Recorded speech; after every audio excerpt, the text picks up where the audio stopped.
C-O-U-R, cur, that is actually the root is about heart. Embracing with the heart and compassion with some of it is where we discover the courage, and that is where we discover our true self. Even if you take some of the Narayana Suktam or some of it, you say Tasya Madhye Vannisika, in the middle of the heart, there is a small rice grain size fire. That particular one, that is where what you call the whole universe lives. That is where the Narayana Vyavastita, the whole God is there. So what is outside is also in internal. Some of these things have been extraordinarily beautifully he talked about. That's the reason why he says we need to have friendship for all. You can't just have the same principles which we had some time ago. We need to begin to love others, because to the extent we can love others, we can love ourselves. To the extent we can love ourselves, we can also expand it to other people. That is the expansion of consciousness that brings the divinity into what we are doing and where we are going. And of course, we saw the movie and we all know that he's a great cultural ambassador. And I don't need to really talk very much about, except saying that while some of the Hindu scholars themselves said he was too, what you call it, simplifying Hinduism too much into one way, but actually that unification, that integration was something that actually helped him and helped us. The humanism and spirituality, the technology, the Western way of helping the seva concept and service, he integrated it along with the science and technology with our inner science of spirituality, and he is one of the greatest ambassadors because of that kind of claim to be the unifier of Hindu ideology. Like Shankaracharya, it was not about Advaita and Dvaita and something else. He literally unified it. And he also said we need to be proud of Hinduism and we need to defend it ourselves, because if we can defend our own faith, who is going to do it? And in some respects, that is something it's even more important right now, because the global society that we live in, we need to be able to defend who we are without necessarily putting down somebody else. That ability to do having self-respect without disrespecting other people is something which we all have to continue to learn above and beyond what has been done by Swami Vivekananda. So let me just end it by saying some of the most important things which the video as well as what I have been talking about, but putting it in his own words. He basically said we cannot work on multiple things. We have to take one idea and make it our life, and let everything in our body, mind and consciousness and spirit that literally become that what you call fuel to make that idea shine very brightly. Then there is no such thing like success, because there is nothing else can happen other than success for you. That is the way to success. Similarly, to go towards the success, we have to transcend the fear. Like in Kundalini chakras, they say underneath Mooladhara, we have the energy, our potential is all locked up. Till we transcend the Mooladhara, transcend the survival, transcend the basic fear of being a hunter versus hunted, we have to really go beyond the survival status. If we can't go there, we will not get anywhere. Our potential will always be locked up. We may say Amrutasya Putraha as a word, but it will not become part of it. We have to deal with the fear, because that's the only way we can get to any place. Once you transcend the fear, then you have the friendship. It is extremely important. We have to have Sahana Vavatu, Sahanau Bhunaktu, Sahaviryam Karavavahai, Tejasvina Vaditamastu, Ma Vidvishavahai. The most important, let us not fight. Let us figure out a way how we can bring that. Then he also said, you can't just blindly follow, you cannot blindly do what other people have done. You have to think.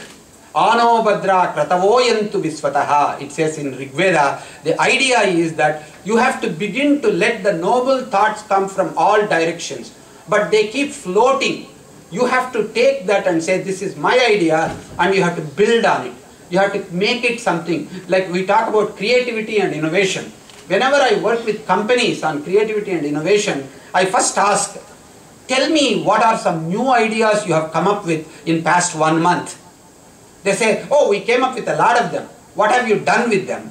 First of all, how new are they? And if I ask, we have between 50 to 60,000 thoughts per day, according to neurological perspectives. If you try to look at it, every day we have. Out of 50 to 60,000 thoughts, how many of them are new? How many of them are repetitive thoughts that you have from the time you are 8 or 9 or 10 or 12? That means most of our belief system, most of our learning, most of it, we continue to repeat the same thing again and again, expecting different results. A Western scientist calls it, that is the definition of insanity. Doing the same thing again and again, thinking the same thing over and over again, thinking you are creative and innovative. Maybe what Vivekananda said is extremely important. We have to think for ourselves. And for that, we have to sacrifice our old beliefs, unworkable mindsets. That's the only way we can take it forward. Then he said, truth, purity and unselfishness. So that means enlightened self-interest, which we know very well. Bhagavad Gita talks about it. Everybody talks about it. How do you do what you call enlightened self-interest, and how do you go for truth? Definition of truth is that is true all the time in all contexts. It is not a contextual truth. There is some abstract and some things which are absolute truths. Find out what it is for you and follow that. And don't bend just because the context requires you to do something else. And once you have the purity of thought, following truth, and finally unselfishness, the ability to say that if I can help you, the universe will help me. What you call raising tide will lift all boats. If you can truly believe in that and not go for the will which we are famous for. We are Indians, we have succeeded in the West because of our will. Maybe there is time for grace, maybe time for gratitude. Maybe on the occasion of Vivekananda Swami's 150th celebration, we may need to allow lot more of grace to come in, and with that gratitude, and some of them, we will find the strength to master ourselves, strength to master our relationships, and strength to master the kind of challenges that we have in HSS, or we have in the nation, or we have in the world. And for that, we need to figure out a way in which we can find wherever there is strength in our friendship, in our principles, in our writing, and in our partnership. If we can do that, then we will go forward. Again, the word comes back, the dhruti, the fortitude. The great work requires great and persistent effort for a long time, and that is what determines your character. It is not what you know, it is not what you say, it is not what you begin, but what you end with when there is a lot of opposition. That's what defines your character. And again, this is the one which he talked about, the different streams come in. It is actually Siva Mahimna Stotram. That is the one he quoted in Parliament of Religions. That's a beautiful stotra, in case you are not familiar with, for Shiva, some of the people. That's a, I won't go into it, but ultimately I will say it is our responsibility as Karyakartas, as people living in the country where Swami Vivekananda came in 1890s. We live there. So that means whether we like it or not, we have to carry Swami Vivekananda in the 21st century as a part of our speech, as a part of our thought, as a part of our action. To the extent we can do that, to the extent it is not just the physical poverty, but also the intellectual poverty and the spiritual poverty and the emotional poverty that we see all around. If we can find a way to do that, and if we can figure out a way, each of us can go tonight with one thought on how you can be a Vivekananda for 1 year, and how and what you can take away as your own contribution to the culture, to the noble thoughts, and to the remarkable heritage that Vivekananda brought to this country 150 years ago. If we can do that, then it will be great.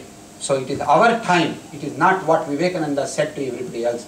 It is for us to say, we need to say, Uttista, wake up, Jagrita, stay awake, and then don't stop till you get to where you want to go, because that is creating our own future, and that's what is ultimately the message, and ultimately that's what leads to realization. The realization of the other leads to realization of the self. So don't believe in it because you read it, you saw it in a video, or because what I said it. You have to figure out before you go, what is one thing which I do. If you can do that, then that will be the best way. You can make this what you call event to be successful, because whenever you go do it with wherever events are there, we will have so many events in Samskrita Bharati. We are planning like 150 classes to teach Sanskritam. We are doing so many research projects, 150 research projects with the Yoga Bharati, and with HSS there are so many different camps and way to educate and then help people to bring the Vivekananda spirit in them. But that will become very authentic, that will become very embellished, and it will become something enriched if we can begin to take that spirit in us and practice it. And thank you for this opportunity for me to again bring in the words of Swami Vivekananda. It is about inspiration, and really appreciate that opportunity to speak. Thank you.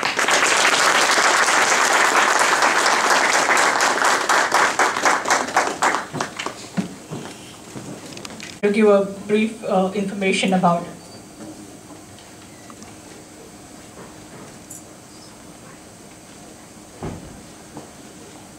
So as Prasadji mentioned, right, Swamiji came to US, around 120 years ago. Imagine a person coming at the age of 30. He didn't have a lot of skills to really survive here. Not much of financial support, but still at that time, without even any technology, he was able to kind of able to have thousands of followers. He were able to kind of found Vedanta Society in 2 places in the US. Imagine that, right? And we all are here now, and we have a lot of technology. Communication media available with us. Of course, we understand the language of this country. We have the skill set, much more than for this country. So I'm sure you all are will be willing to participate in some of these events. So as I mentioned, this is a first event, which is a launch event. Which was yesterday. We had a launch in multiple locations from HSS through HSS. So this is the first. With that we are having this event here also with a lot of you as a community leaders. Then we will have we'll be having a Dharma Bee for the children, which will be launched throughout the nation, and I'll talk about that in a minute. Which will go from February till month of April. Then we'll also have exhibition on Swami Vivekananda, and then we'll also have we'll have speaker on the campus. We'll have different lecture series in the various organizations that will happen throughout the summer. And then at the end, we will have Dharma and Yoga Fest, which will be in September, which will be culmination of all our outreach activities throughout the year.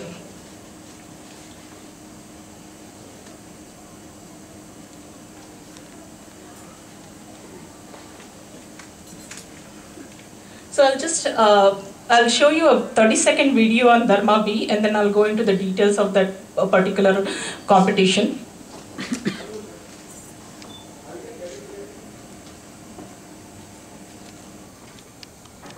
For the children from kindergarten to 8th grader, we have a complete syllabus. This competition will be in 4 groups. They'll be based on the ages and the grades. There'll be different groups. And the syllabus will be common for everybody, but questions will be based on the age appropriate, and as well as the form of questions, the mode of examination will be based on the age groups. So that's going to be mainly the Dharma Bee competition. We have this competition will be held at various levels. The first level will be at the local level. The second level will be called regional, state level, and the third level will be at the national level. So we will be having centers at each of these levels, and then the examination or the competition will be conducted at that level. So in terms of the centers, we as you all aware, HSS has a shakhas at different locations. So we will be having centers at that. But this is not limited to the HSS center. You can have a center at your location also. If you have enough number of students coming to your own organization, you can have a center yourself. We will provide you all the required material, everything to conduct a center. The syllabus is also predefined. It's already on the web. The site has been launched. Site is already available as of yesterday. So all the information is on the website for kids to kind of really understand and kids to access the site and things like that. So there are... Looking for a way to teach your children more about our Hindu heritage? As part of Swami Vivekananda's 150th birth anniversary celebrations, HSS Balagokulam presents Dharma B, a nationwide quiz competition on Swami Vivekananda and Shri Krishna for kindergartners to 8th graders from February to April 2013 with local, regional, and national levels. A total of $50,000 in prizes. Visit us at dharmab.org. You could be a winner.